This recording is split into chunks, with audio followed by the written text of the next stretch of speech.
Okay, thank you and good afternoon, everybody. I truly hope everyone is getting ready for a somewhat restful weekend. And again, thanks for making time to join us for this briefing. I want to begin my comments by reiterating my appreciation and really deep respect for St. Louis Mayor Crewson and St. Louis County Executive Dr. Sam Page for extending the stay-at-home orders. I know this was a tough decision, but it was absolutely necessary and the right one given where we stand today. So let's go ahead and talk about where we do stand today. So here's the numbers from the task force hospitals in the St. Louis metropolitan area. As you can see, we have 684 hospitalizations, which is about the same as yesterday, where we had 687. We're still up 50% from where we started this 2 weeks ago. We had 173 intensive care patients, which is about the same as where we were yesterday at 179. And we have 144 patients on ventilators, which is slightly down from 155 yesterday. And the good news, we've had another 60 COVID patients discharged from our hospitals yesterday, so that is good news. These data continue to show us that we're making important progress and that our medical providers are doing phenomenal work in taking care of these patients and actually preventing patients from needing to go to the ICU and to be placed on ventilators, so that's good news. Again, the more we learn about how this virus affects our patients, the more effective we'll be at treating them, and we'll flatten the curve with us as time goes on. However, the surge is continuing. You can see by our graph here, it continues to go up, and we're still up over 50% from where we were 2 weeks ago. And that means simply that we have to do all we can to continue to suppress the number of cases and transmission in the community. So this is the graph that you've seen the past couple of days, and we've updated it with our new inpatient numbers. And based on our inpatient count, as I mentioned, we're still up nearly 50%. And we have to continue our relentless work to flatten and extend the curve. It's up to all of us to practice all of those things that we've been talking about here for the last couple of weeks. Staying at home, social distancing, washing our hands, and continuing to drive the numbers down. So it's going to be a short briefing here today, so I'm wrapping up my remarks, and we're going to take some questions from the media now.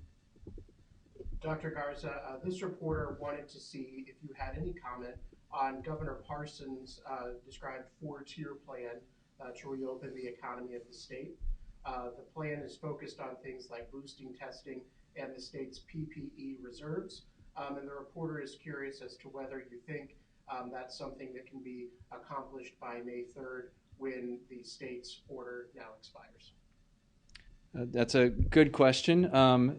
Let me go back to what I said either yesterday or the day before. I can't remember which one. But the date isn't necessarily as important as the strategy and the foundational blocks that we need to have in place in order to deal with this virus going forward.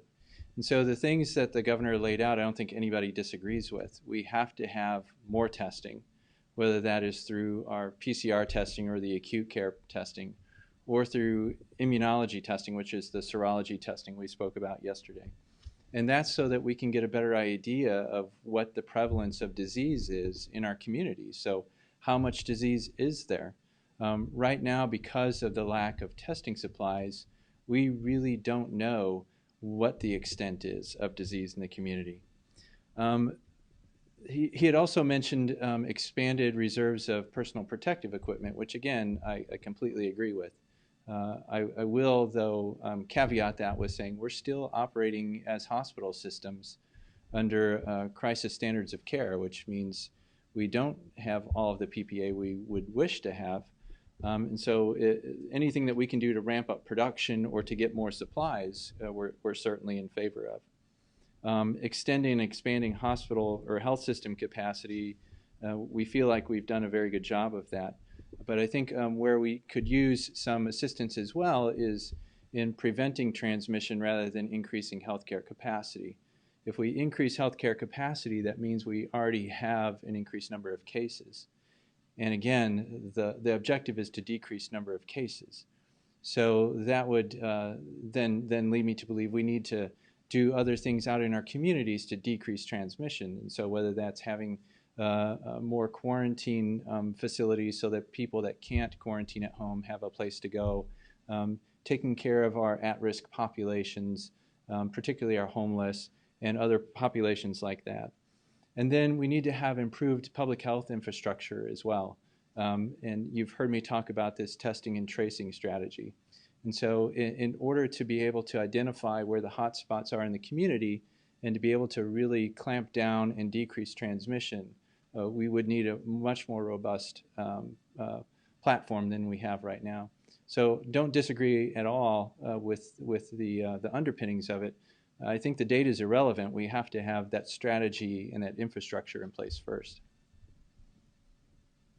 Thank you, Dr. Garza. That concludes the list of questions received from members of the media prior to and during today's briefing. In the morning, we'll accept questions from members of the media for tomorrow afternoon's live stream. Thank you for tuning in.